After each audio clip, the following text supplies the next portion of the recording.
Hi friends, today special వచ్చేసి దొండకాయ fry అండి. అప్పటికప్పుడు కారపొడి కొట్టి ఇట్లా బాగా మంచిగా ఫ్రై చేసుకుంటే లంచ్ బాక్స్లోకి పెడితే చిన్నపిల్లలు అయితే చాలా ఇష్టంగా తింటారండి. ప్రాసెస్లోకి వెళ్ళిపోదాం, చూసేయండి. వెల్కమ్ టు చిన్న లాక్స్. చూడండి, ఈరోజు చేసుకునే రెసిపీ వచ్చేసండి దొండకాయ ఫ్రై అండి. నేను సాంబార్ పొడితో దొండకాయ ఫ్రైని అయితే చేస్తున్నానండి. 1/2 kg వరకు అయితే దొండకాయలను అయితే తీసుకొని నీట్గా వాష్ చేసుకొని చాలా చిన్న చిన్న ముక్కలుగా అయితే కట్ చేశానండి. చూడండి, దీంట్లోకి ఒక ఉల్లిపాయను కూడా వేసుకోవాలండి. చాలా బాగుంటుందండి ఉల్లిపాయ వేసుకోవడం వల్ల. చూడండి, ఒక ఉల్లిపాయ అయితే తీసుకున్నాను. ఫస్ట్ ఇవి కొంచెం వేగిన తర్వాత అయితే ఉల్లిపాయ వేసుకోవాలి, అందుకొని నేను కట్ చేయలేదండి. ఇదిగోండి 2 ఎల్లిపాయలు దంచి వేసుకుంటే సరిపోతుంది.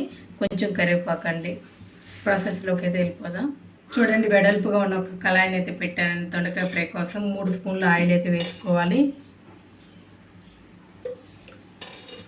3 స్పూన్స్ ఆయిల్ అండి. ఆయిల్ హీట్ అవ్వాలి. చూడండి, ఆయిల్ అయితే హీట్ అయిందండి. ఆవాలు, పచ్చిపప్పు, మినపప్పు,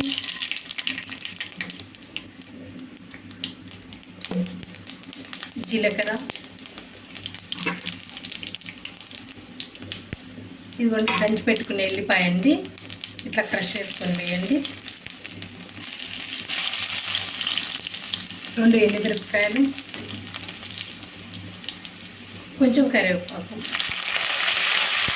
చూడండి, తాలింపు అయితే వేగుందండి. కట్ చేసి పెట్టుకున్న దొండకాయ ముక్కలు మొత్తం అయితే వేసేసుకోవాలి. చూడండి, దొండకాయ ముక్కలు ఇట్లా వేసేసాం కదండి. ఇట్లా కలుపుకోవాలి.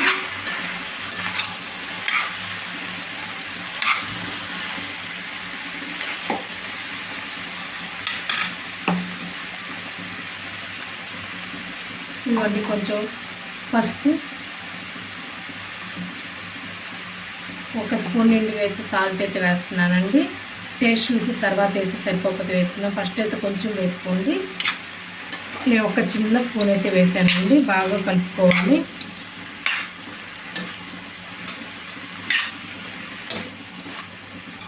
మూత పెట్టాల్సిన అవసరం ఏం లేదండి, ఇట్లానే వేయించుకోవాలి. ఇట్లా మధ్య మధ్యలో కలుపుతానైతే వేయించుకోవాలండి. కొంచెం వేగిన తర్వాత అయితే ఉల్లిపాయ వేసుకుందాము.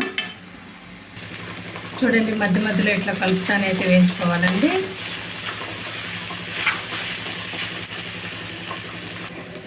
చూడండి, కొంచెం వేగిన తర్వాత అయితే సన్నగా తరుగు పెట్టుకునే ఉల్లిపాయ ముక్కల్ని అయితే వేసుకోవాలి.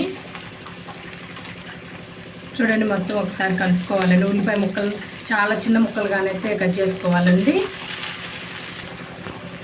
ఇట్లా కొంచెం దొండకాయ ముక్కలు కొంచెం వేగిన తర్వాత ఉల్లిపాయ ముక్కలు చూడండి, కొంచెం దొండకాయ ముక్కలు కొంచెం వేగిన తర్వాత ఉల్లిపాయ ముక్కలు వేయడం వల్ల ఉల్లిపాయ ముక్కలు అనేది మాడకుండా ఉంటాయండి. దొండకాయ ముక్కలు ఉల్లిపాయ ముక్కలు ఈవెన్గా వేగుతాయి. అప్పుడు కరెక్ట్గా ఉంటుందండి. ఒకటి మాడితే బాగుంటుంది కదండి, అందుకని 2 కరెక్ట్గా ఉంటుంది. అందుకనే దొండకాయ ముక్కలు బాగా కొంచెం వేగిన తర్వాత ఉల్లిపాయ ముక్కలు వేస్తారు. ఉల్లిపాయ ముక్కలు ఎందుకంటే తొందరగా వేగుతుందండి, అందుకోసం చెప్తున్నాను. ఇంకా కలుపుకొని బాగా వేయించుకున్న తర్వాత కారం వేసుకుందాము.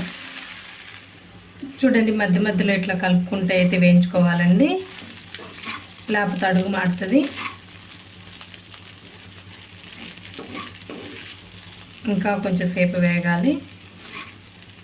వేగితేనే ఎంత వేగితే అంత బాగుంటుందండి దొండకాయ ఫ్రై.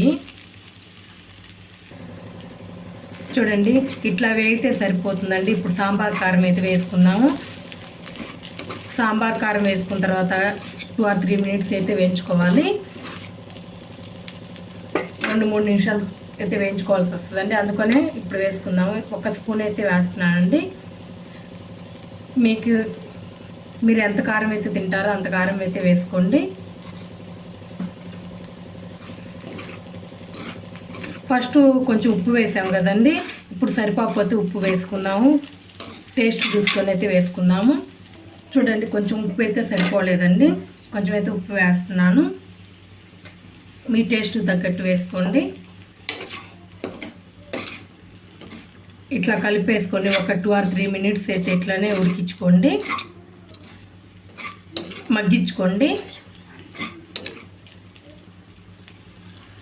చూడండి మన దొండకాయ ఫ్రై అయితే రెడీ అయిందండి. ఇంక స్టవ్ ఆపేస్తున్నాను. నేను చేసిన విధంగా ఒక్కసారి చేయండి, చాలా బాగుంటుందండి. చిన్నపిల్లలు కూడా ఇష్టంగా తింటారండి. ఒక లంచ్ బాక్స్కి పెడితే మాత్రం ఖాళీ అయ్యి వస్తుందండి. అంత దొండకాయ ఫ్రై అంత టేస్టీగా అయితే ఉంటుంది. నా వీడియో కనుక నచ్చినట్లయితే లైక్ చేయండి, షేర్ చేయండి, కామెంట్ చేయండి. ప్లీజ్ సబ్స్క్రైబ్ చేయండి. Thank you.